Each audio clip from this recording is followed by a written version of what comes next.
नमस्कार। खेती किसानी और ग्रामीण भारत की खबरें लेकर मैं अनिका आर्यन हाजिर हूं। डालते हैं अभी तक की खास खबरों पर एक नजर।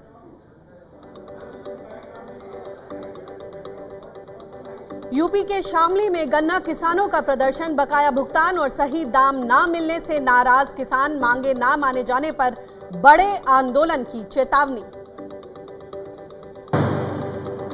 विधानसभा चुनाव नतीजों के बाद बदले नेताओं के सुर, किसानों के मुद्दों को बताया अहम, सहयोगी दलों ने बीजेपी को दी किसानों पर विचार करने की सलाह। राज्यसभा में उठा कावेरी डेल्टा के किसानों का मामला, हंगामे के बाद कार्यवाही दिन भर के लिए स्थगित। अन्ना द्रमुक और द्रमुक सांसद कर रहे थे तत्काल चर्चा की मांग। यूपी में सौभाग्य योजना बनी दुर्भाग्य योजना, बिना बिजली ग्रामीणों को थमाया बिल, 1 साल से गांव में नहीं आई बिजली।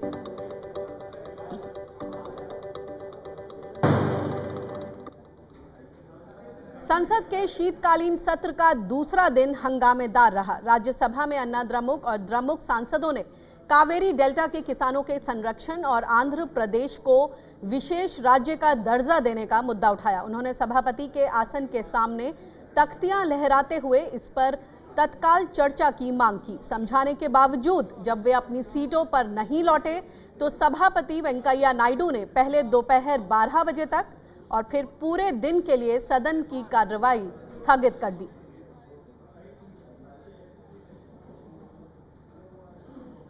पांच विधानसभा चुनावों में बीजेपी की हार के पीछे किसानों की नाराजगी को बड़ी वजह माना जा रहा है। किसानों ने शिवराज सिंह सरकार को भी बाहर का रास्ता दिखा दिया, जिसकी छवि किसान हितैषी बनी हुई थी। आखिर किसान क्यों रूठा है, देखिए ये रिपोर्ट।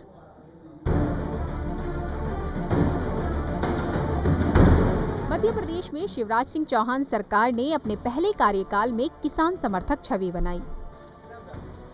लोगों में धारणा बनी या बनाई गई कि उनकी सरकार ने राज्य में खेती किसानी का कायापलट कर दिया है। इतना ही नहीं, उनके कार्यकाल में मध्य प्रदेश को 5 बार कृषि कर्मण पुरस्कार भी मिला। लेकिन 2017 आते आते यही राज्य किसान आंदोलनों का केंद्र बन गया। पिछले साल जून में मंदसौर में हुई पुलिस फायरिंग के बाद ही किसान आंदोलनों का मौजूदा दौर आया। इसकी बड़ी वजह थी फसलों के दामों में भारी गिरावट। शिवराज सिंह ने इससे निपटने के लिए भावांतर भुगतान योजना लागू की, लेकिन वो भी किसानों को राहत देने में नाकाम रही। जानकारों की माने तो इसके पीछे शिवराज सिंह सरकार से ज्यादा केंद्र सरकार की नीतियां और फैसले जिम्मेदार रहे। केंद्र में आने के साथ मोदी सरकार ने फसलों पर बोनस बंद करके किसानों को पहला झटका दिया। इसके बाद मुद्रास्फीति को काबू रखने के लिए मोदी सरकार ने फसलों के न्यूनतम समर्थन मूल्य यानी एमएसपी में बढ़ोतरी को लगभग फ्रीज कर दिया। ये किसानों के लिए दूसरा बड़ा झटका था, क्योंकि खेती की लागत लगातार बढ़ रही थी। इसके बाद नवंबर 2016 में जब प्रधानमंत्री नरेंद्र मोदी ने नोटबंदी लागू की तो पूरी ग्रामीण अर्थव्यवस्था ठप हो गई। इसने किसानों की कमर ही तोड़ दी। 2017 में उठे किसान आंदोलनों के पीछे इसे असली वजह माना गया। इस बीच प्रधानमंत्री नरेंद्र मोदी किसानों की आय दोगुनी करने के वादे और स्वामीनाथन आयोग के मुताबिक लागत का 1.5 गुना एमएसपी देने के दावे करते रहे, लेकिन ये किसानों के गले नहीं उतरा, क्योंकि फसलों की एमएसपी स्वामीनाथन फॉर्मूले यानी C2 पर आधारित नहीं थी। इन दावों ने किसानों के असंतोष को और भड़का दिया। इन सब का ठीकरा प्रदेश सरकारों पर फूटा। मध्य प्रदेश के साथ छत्तीसगढ़ और राजस्थान में बीजेपी को अपनी सरकार गंवानी पड़ी। वहीं तेलंगाना में किसानों को साधने वाले रैतु बंधु जैसी योजनाओं के सहारे टीआरएस ने ऐतिहासिक जीत दर्ज की।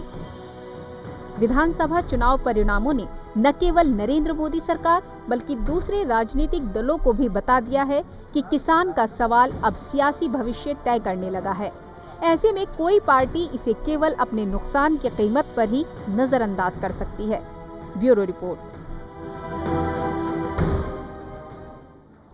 5 राज्यों में विधानसभा चुनाव के नतीजों ने किसानों के मुद्दे पर राजनीतिक दलों को अपनी नीति स्पष्ट करने पर मजबूर कर दिया है।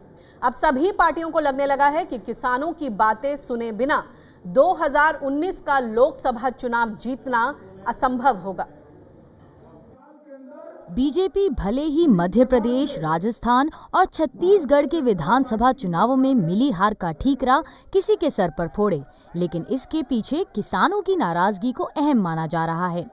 राजस्थान का स्पष्ट जनादेश आया है और बीजेपी की सरकारों से जो उम्मीदें थीं, जिस तरीके से उन्होंने काम नहीं किया, खासतौर से किसानों के लिए, छोटे वर्ग के व्यापारियों के लिए, नौजवानों के मन में बड़ा प्रश्न चिन्ह है रोजगार के चुनौती को लेकर के, तो इससे हमें एक जगह मिली है और हम सही रूप से काम करेंगे तो पब्लिक अगले चुनाव में भी और मौके देगी। तो एक तरह से उन्होंने जो सवालात उठाए, किसानों का सवाल है, नौकरियों का सवाल है, फिर डेवलपमेंट का पूरा सवाल है, ये सवाल का भी एक असर हो गया।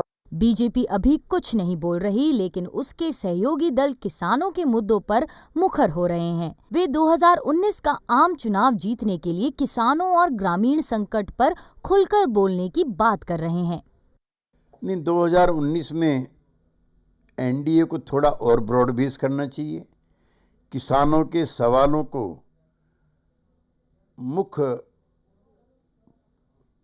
मुद्दा मान करके उसको एग्रेसिवली एड्रेस करना चाहिए और आदिवासी जो हाशिए पर चले गए हैं उनको मुख्य धारा का हिस्सा बनाने के लिए और pro poor pro people policies अख्तियार करनी चाहिए। किसानों से कर्ज माफी और उचित कीमत दिलाने के वादे के साथ सत्ता में आई कांग्रेस पर इन्हें जल्द से जल्द जमीन पर उतारने का दबाव रहने वाला है, वरना उन्हें मिला किसानों का ये समर्थन लोकसभा चुनाव आते आते हाथ से फिसल भी सकता है। राजस्थान में एक नया दौर शुरू होगा नई सरकार के निर्माण के साथ, और हमारी सरकार की प्राथमिकता रहेगी कि यहाँ पर हम किसान और नौजवानों को प्राथमिकता देकर जो मैनिफेस्टो में हमने कमिटमेंट किए उनको पूरा करें। 10 दिन से कम समय में भी उस आदेश का पालन हो जाएगा कि राहुल जी कर्जा माफ करना चाहते हैं, उन्होंने छत्तीसगढ़ की जनता को वादा किया है, उसके लिए 10 दिन नहीं लगेगा।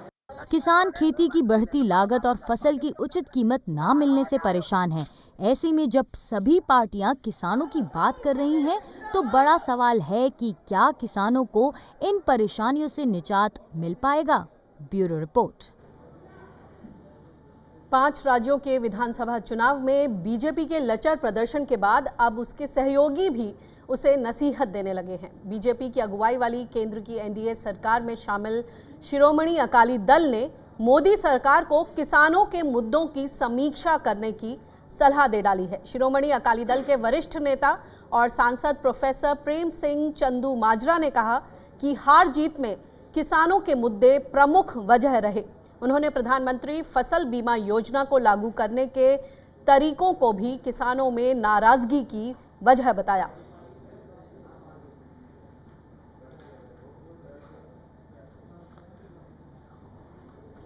और किसानों में जो ये रोष है और ये जो हार दर्ज हुई है 3 जगहों पर, छत्तीसगढ़, राजस्थान और मध्य प्रदेश, इन सब पर इसमें किसानों का जो कितना कंट्रीब्यूशन रहा, जिस तरह से हम आपको ये पैकेजेस दिखाते रहे, उसी पर हमारे साथ चर्चा के लिए जुड़ गए हैं। हमारे साथ स्टूडियो में मौजूद हैं हमारे कार्यकारी संपादक सत्येंद्र जी और हमारे साथ जुड़े हैं कक्का उर्फ शिव कुमार शर्मा जी, जो कि राष्ट्रीय किसान मजदूर संघ के अध्यक्ष हैं, और हमारे साथ जुड़ेंगे चौधरी पुष्पेंद्र जो कि किसान नेता हैं।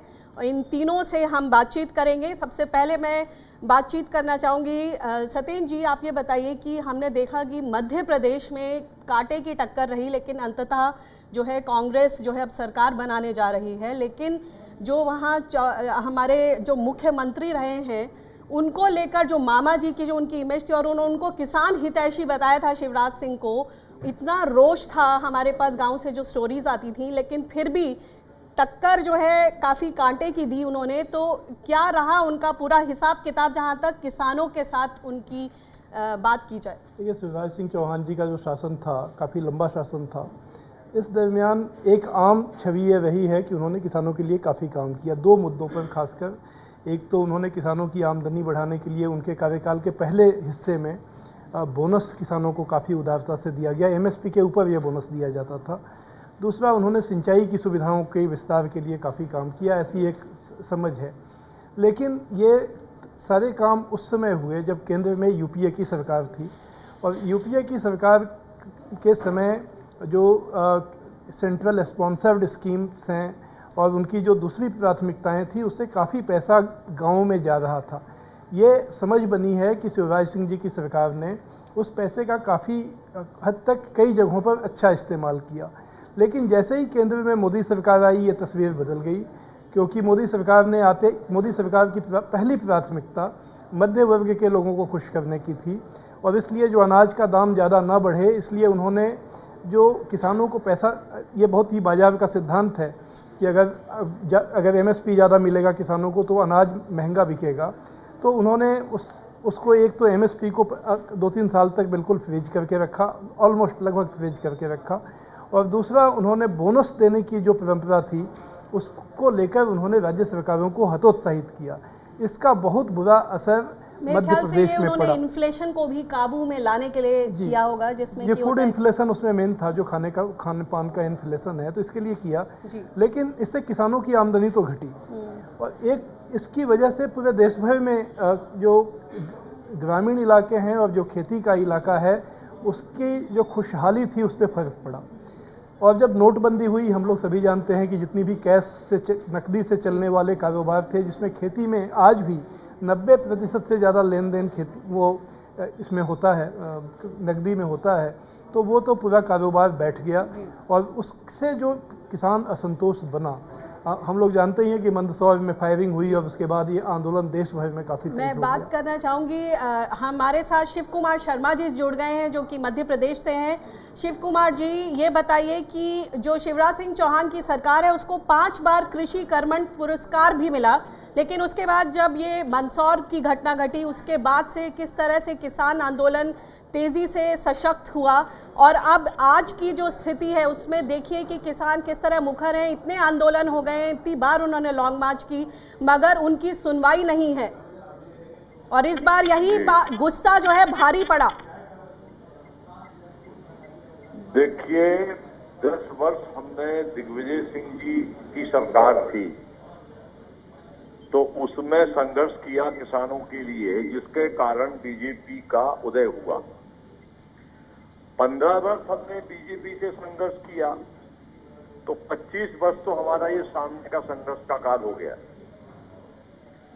और रहा सवाल इस बात का, तो बीजेपी सरकार ने एक और गंदा काम किया इस चुनाव में।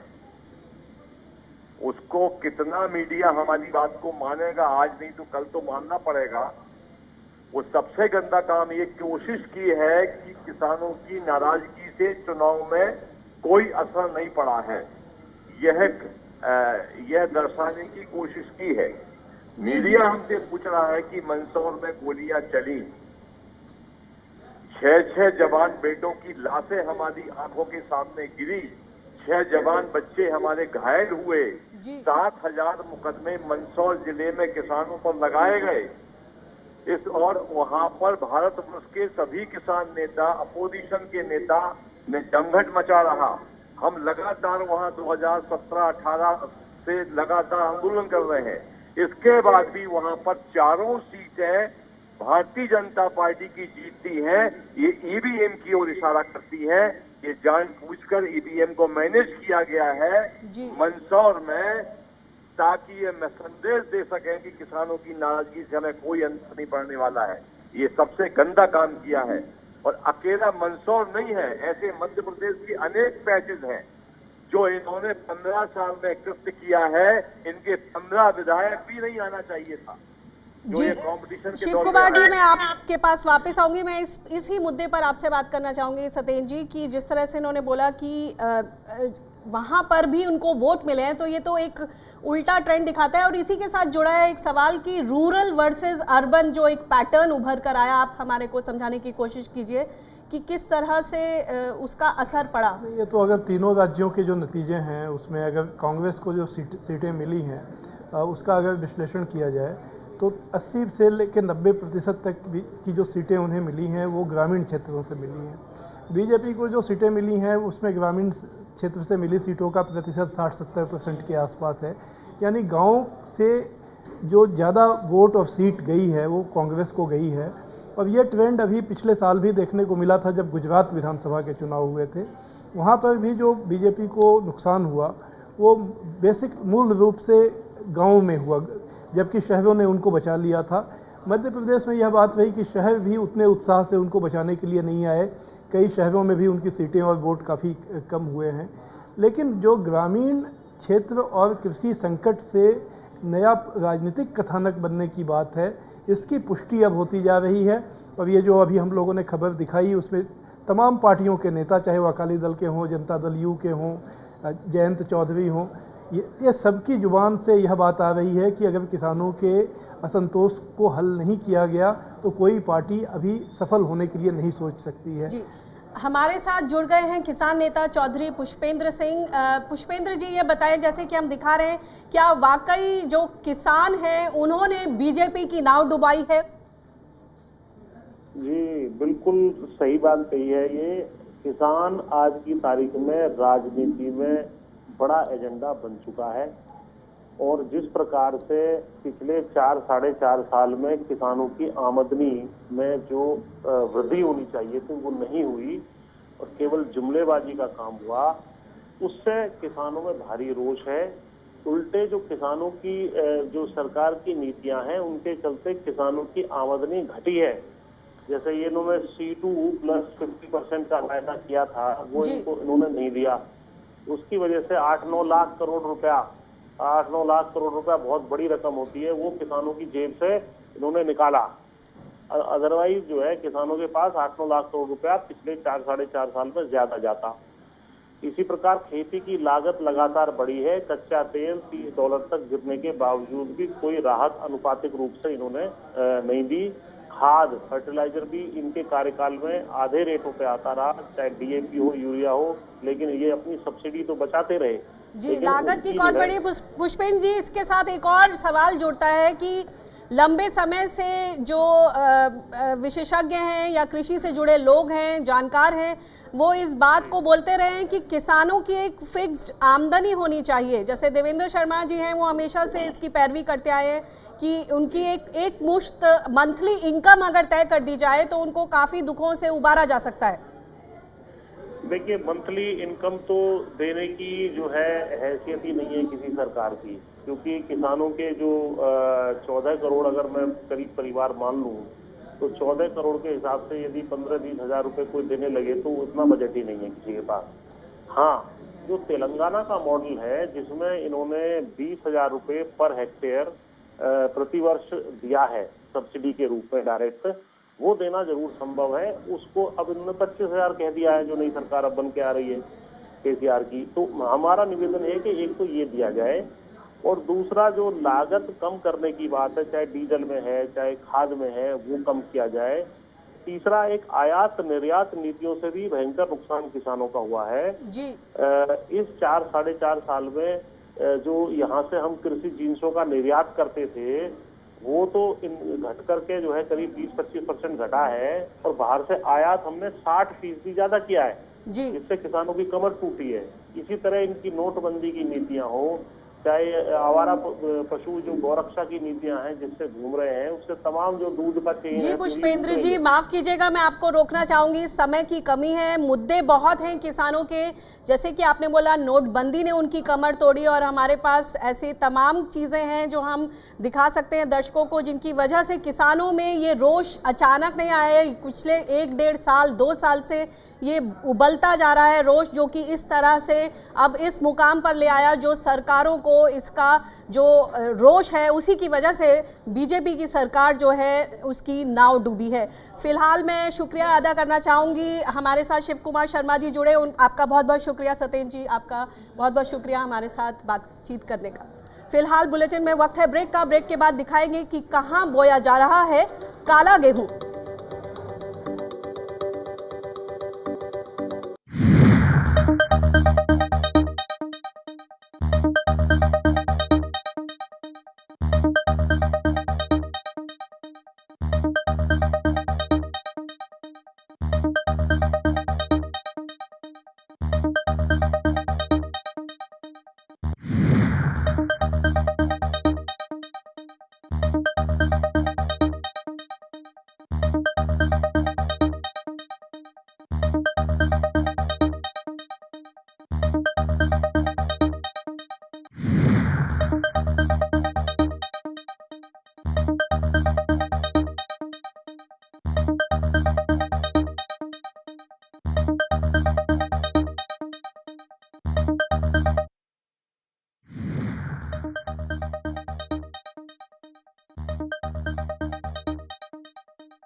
ब्रेक के बाद आपका एक बार फिर से स्वागत है। आप देख रहे हैं किसान बुलेटिन।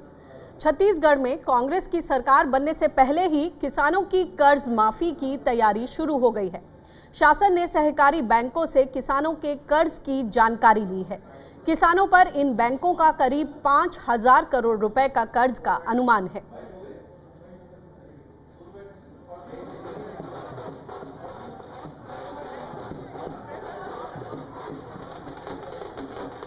तो ये थोड़ी जल्दबाजी, जिस तरह से जो हर चुनावी रैली में कांग्रेस जो है अपने किसानों के साथ, उसने हर जगह ये बात कही कि 10 दिन के अंदर किसानों की कर्ज माफ़ी होगी, तो उस पर काम करते हुए ये खबर है कि जहां अभी जीत भी नहीं, जीत की तैयारी जिस तरह से आप देख सकते हैं, जीत हो गई है और किसानों की कर्ज माफी की तैयारी शुरू हो गई है। अभी मुख्यमंत्री कौन बनेगा, अभी उस नाम पर अभी भी सस्पेंस बाकी है, लेकिन जो तैयारी है वो शुरू हो चुकी है और वो कोई भी रिस्क लेना नहीं चाहती सरकार की किसानों का गुस्सा उनको सहना पड़े। और इस पर ज्यादा जानकारी के लिए हम बातचीत करते हैं पुष्पेंद्र वैद्य से, जो कि रायपुर से हमारे साथ फोन पर मौजूद हैं। पुष्पेंद्र, इतनी पुख्ता तैयारी कि अभी मुख्यमंत्री कौन बनेगा, अभी तो उसकी बात चल रही थी और यहाँ पर ये कर्ज माफी की पूरी तैयारी, उस पर कवायद पर काम भी शुरू हो गया।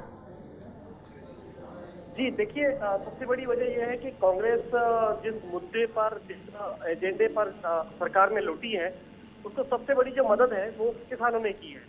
और यही वजह है कि अब किसानों की कर्ज माफी का मुद्दा बीजेपी ने भी खूब उठाया कि ये जो सरकार है, मतलब जो कांग्रेस आने वाली है या कांग्रेस आ चुकी है, वो सिर्फ एक ढकोसला है और सिर्फ एक दिखावा है। ये झूठा आश्वासन देके लोग बरगला के आए हैं, लेकिन अब कांग्रेस उसको साबित करना चाहती है।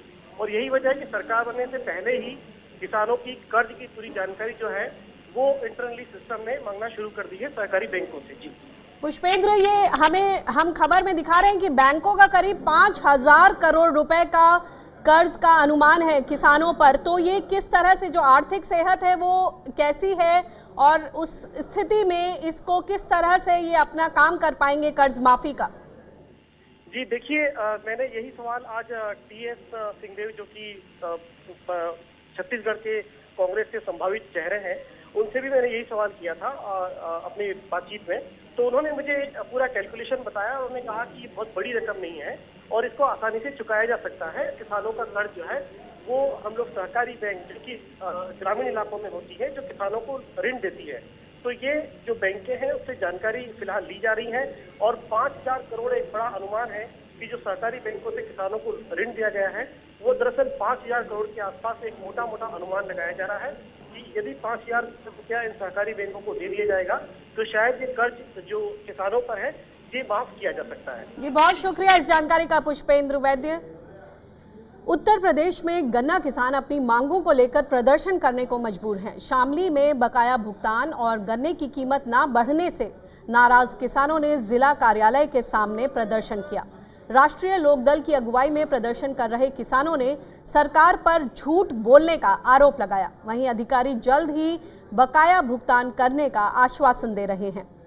इस सरकार में किसान की मजाक उड़ाई गई।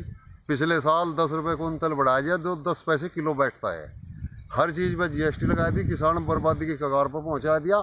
और पिछले साल का भाव आज तक नहीं मिला। बसपा सपा सरकार में रेट बढ़े, टाइम पे पैसा मिला किसानों को। कभी खाद की हड़ताल, कभी खाद पर दाम ज़्यादा बढ़ा रहे, किसान परेशान है, पर्ची नहीं मिल रही। गन्ना किसान करे क्या? किसान विरोधी काम कर रहे हैं। ऐसे ही चलता रहा, क्या करेंगे? हम लोग सड़क पे आएंगे, आंदोलन करेंगे। किसान की हर पीड़ा को हम लोग समझते हैं। हमारे राष्ट्रीय अध्यक्ष भी इस पीड़ा को समझते हुए हमको ये आह्वान किया पूरे प्रदेश में। आज पूरे प्रदेश में हम लोग ये ज्ञापन दे रहे हैं। थाना भवन की बात है। थाना भवन में जो है अभी तक की प्राप्त सूचना के मुताबिक बजाज वालों के पास शुगर का अपना स्टॉक है, उसको बेचकर जो पुराना बकाया है उसका भुगतान। वहीं उत्तर प्रदेश में सौभाग्य योजना को लेकर राज्य और केंद्र सरकारें अपनी पीठ थपथपा रही हैं, लेकिन प्रशासन की लापरवाही का आलम यह है कि लोगों को बगैर बिजली दिए इसका बिल भेजा जा रहा है। देखिए महाराजगंज से ये रिपोर्ट। बिजली के खंभे गड़ चुके हैं, घरों के बाहर मीटर लग गए हैं, बिजली का बिल भी आ चुका है। बस अब इन लोगों को जिस चीज का इंतजार है वो है बिजली। ये हाल है उत्तर प्रदेश में महाराजगंज जिले के गांव धनेवा धनई में सरकार की सौभाग्य योजना का, जो यहाँ के ग्रामीणों के लिए दुर्भाग्य योजना बन गई है। सरकार की लापरवाही का आलम ये है कि बिना बिजली दिए ही लोगों को बिल भेजा जा रहा है। तार और कनेक्शन सब मीटर वगैरह सब बैठ गया सर, लेकिन अभी तक बिजली नहीं लगा, हमारा चालू नहीं हुआ और बिल हर महीने का आ रहा है 1,000 रुपया। हमारे घर के सामने जैसे बिजली का पोल लग गया है, उसमें घर घर पे कनेक्शन हो गया है, मीटर लग गया है, उसमें बिजली नहीं आ रही है। इस महीने में बिल आ गई है, सब पब्लिक परेशान है। करीब 1 साल पहले जब यहाँ बिजली के खंभे लगे तो लोगों को अंधेरे से निजात मिलने की उम्मीद जगी, लेकिन अब तक यहाँ बिजली ही नहीं पहुँची। अब बिजली के बिल ने लोगों की नाराजगी को बढ़ा दिया है। और जाते जाते हम आपको ये खबर दिखाते जा रहे हैं। मध्य प्रदेश के इंदौर में एक किसान ने गेहूं के एक ऐसी किस्म की बुआई की है जिसे जानकर आप हैरान रह जाएंगे। देखिए ये रिपोर्ट। गेहूं है कि उसका हानि के लिए होता है, लेकिन अगर आपको काला गेहूं दिखे तो चौंकिएगा मत। ये मिलावट नहीं बल्कि असली गेहूं हो सकता है। इस गेहूं की बालियां भी काली ही होती हैं। इस बार इसकी बुआई मध्य प्रदेश में इंदौर के तलावली गांव के किसान सोनू अपने खेतों में कर रहे हैं। वो काले गेहूं को दूसरे प्रजातियों के मुकाबले ज्यादा प्रोटीन और एंटीऑक्सीडेंट वाला बता रहे हैं। इस बार मैंने करीब 9 किलो काला गेहूं प्राप्त किया और उसे श्री विधि होती है, उस विधि से उसकी चौपाई कराई है क्योंकि वो कम मात्रा में था। और चौपाई के बाद अब जितना भी निकलेगा उसको अगली बार फिर मैं बोऊंगा। और इसके बाद इसमें क्या है कि इसके लाने का मेन उद्देश्य ये था कि इसमें मैंने सुना है कि प्रोटीन की मात्रा अपने जो नॉर्मल गेहूं हम खाते हैं उससे अत्यधिक पाई गई है। सोनू ने नाबी एमजी नाम के इस गेहूं के बीज को पंजाब के मोहाली में नाबी कृषि अनुसंधान केंद्र से मंगाया है। इस गेहूं ने अपने उत्पादन और गुणों को लेकर आसपास के किसानों में उत्सुकता बढ़ा दी है। अब इसकी चुपाई विधि और इसको कलर देखा है तो लग रहा है कि इसमें कुछ अलग हटके है, इसमें प्रोटीन वगैरह काफ़ी बता रहे हैं। अब देखते हैं इसका पौधा बनने के बाद कैसा क्या आता है, ये इसकी बालियाँ कैसी निकलती है। अब उसके बाद ही पता लगेगा कि ये कैसा है और हमें भी जिज्ञासा है कि ये कैसा निकलता है। अगली बार हम भी इसे चाहेंगे कि इसका उत्पादन में हम भी भागीदार बने। काले गेहूं की खेती मध्य प्रदेश में संभवतः पहली बार हो रही है। यहाँ के लोगों की जुबान पर पहली बार इसका स्वाद चढ़ेगा। जाहिर है लोगों के मन में इस गेहूं को लेकर कई तरह के सवाल उमड़ रहे हैं। किसानों की जो भी उम्मीदें हों, लेकिन कृषि वैज्ञानिक उन्हें अभी इसकी बुआई करने में जल्दबाजी न करने की सलाह दे रहे हैं। सबसे बड़ी बात है वो कि जो हमारी टेस्टिंग चैनल है उससे होके ये गुजरा नहीं है। हमारे यहाँ जो है 3 साल तक कई लोकेशंस पे कई स्थानों पर जो है टेस्टिंग होती है, उसकी उत्पादन क्षमता के लिए, उसकी जो है रोग प्रतिरोधक क्षमता के लिए। कल को कोई बीमारी आ जाती है, गेरुआ आ जाता है और अगर इसमें उसके लिए रोग प्रतिरोधकता नहीं है तो वो तो किसान की तो फसल ही चौपट हो जाएगी। काला गेहूं अपने जायके और बाजार में कीमत दिलाने के मामले में कैसा होगा ये तो बाद में पता चल पाएगा, लेकिन इसे बोने वाले किसान सोनू फिलहाल इसकी खेती को फायदे का